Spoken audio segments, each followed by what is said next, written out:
But yeah, I'm in Paris right now, and I think what's really important, being part of this delegation, as a reminder of the unity that people have here. I've been talking to a lot of folks on the street, and believe it or not, even from all the way out here, people are so excited. Americans all across watching the games are excited for Kamala Harris and Governor Walz. What's really important, I think, is that what you've seen in these first few weeks is a campaign that's energized, grassroots that's fired up, historic amounts of fundraising that's being done every single day, and a ticket that speaks to the American people.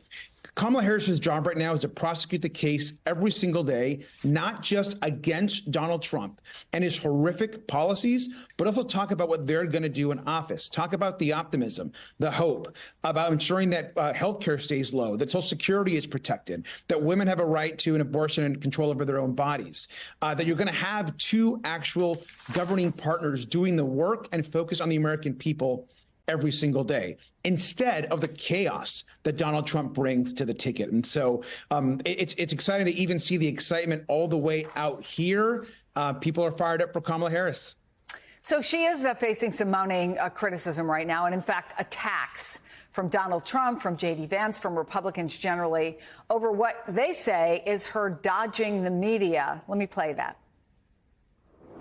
She's not doing any news conference. You know why she's not doing it? Because she can't do a news conference. She doesn't know how to do a news conference. She's not smart enough to do a news conference. And I'm sorry, we need smart people to lead this country. Madam Vice President, there's been a lot of questions about when you're going to sit down for your first interview since being the nominee. Do you have any update on that? I've talked to my team. I want us to get an interview scheduled before the end of the month.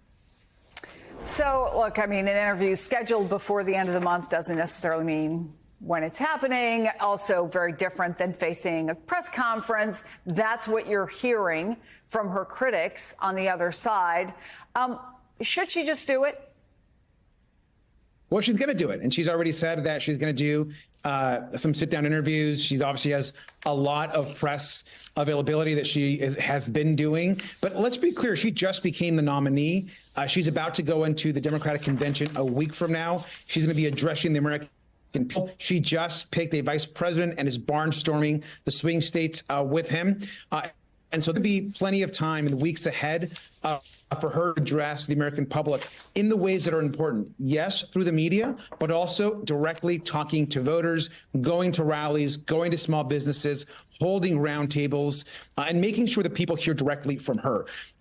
Kamala Harris has always stood up and ensured that people understand what her perspective is for the country and what she wants to do for the American public. I think Governor Walz is exactly the same kind of person. So, yeah, she's going to do it. But let's also be crystal clear. I mean, Donald Trump didn't want to debate Kamala Harris. He is scared to do so. He couldn't agree to the debate. Now there's poll numbers are dropping. He's finally agreed to debate the vice president. She's going to do that September 10th debate. And then from there, like she has said, she's happy to have conversations about other debates. But we want to make sure that we focus on that debate that's been agreed to by both parties. And she's also, of course, going to be sitting down and talking to more members of the media. So it's going to be a good few weeks ahead, capping off with, of course, our big convention coming up in about a week.